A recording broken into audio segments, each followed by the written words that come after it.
1925లో జన్మించారు ప్రముఖ నటీమణి భానుమతి. 2025 సంవత్సరం ఆవిడ శత జయంతి సంవత్సరం.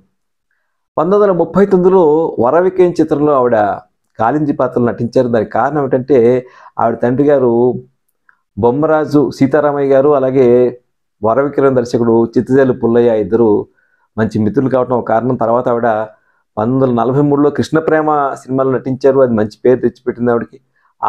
ఆ సినిమా అప్పుడే ఆవిడ పిఎస్ రామకృష్ణరావు గారు ఆ సినిమాలో అసిస్టెంట్ డైరెక్టర్, ఆయన పెళ్లి చేసుకున్నారు.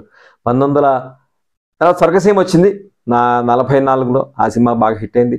1950లో ఆవిడ స్టూడియో నిర్మించారు, భరణి స్టూడియోస్. 1950లో చండీరాని దర్శకత్వం వహించారు ఆవిడ. తెలుగు, హిందీ, తమిళ భాషల్లో చండీరాని నిర్మించారు. మొత్తం 16 సినిమాలకు దర్శకత్వం వహించారు. ఆవిడకి పద్మశ్రీ పురస్కారం 66లో వచ్చింది, 2001లో పద్మభూషణ్ వచ్చింది. నాలో నేను అనేటువంటి ఆవిడ బయోగ్రఫీకి 1993లో జాతీయ పురస్కారం, అంటే జాతీయ నేషనల్ ఫిల్మ్ అవార్డ్స్లో అత్యున్నత పుస్తకంగా పొందారు. అలాగే అంతస్తులు, పల్నాటి యుద్ధం సినిమాల్లో ఆవిడ బెస్ట్ యాక్ట్రెస్ అవార్డుగా ఈ ఫిలిం అవార్డ్స్లో పొందారు.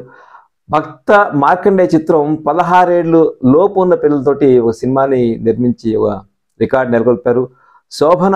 నటి శోభన ఆ సినిమాలో నటించారు. అలా ఒక బహుముఖ ప్రజ్ఞాశాలి భానుమతి గారు. అలాగే ఆవిడ ఎప్పుడు కూడా ఆత్మాభిమానం కలిగి ఉండి ఎవరికి తలవంచని విధంగా తన గౌరవాన్ని కాపాడుకుంటూ నటించిన నటిగా భానుమతి గుర్తుండిపోతారు. కోపిష్టి, గర్విష్టి ఇట్లాంటి పేర్లున్నా ఆవిడ ప్రతిభ మాత్రం ఎవరూ కాదనలేం. తోడు నీడ చిత్రంలో when I was a little girl అనేటువంటి ఒక ఇంగ్లీష్ పాట అద్భుతంగా ఆవిడ పాడారు.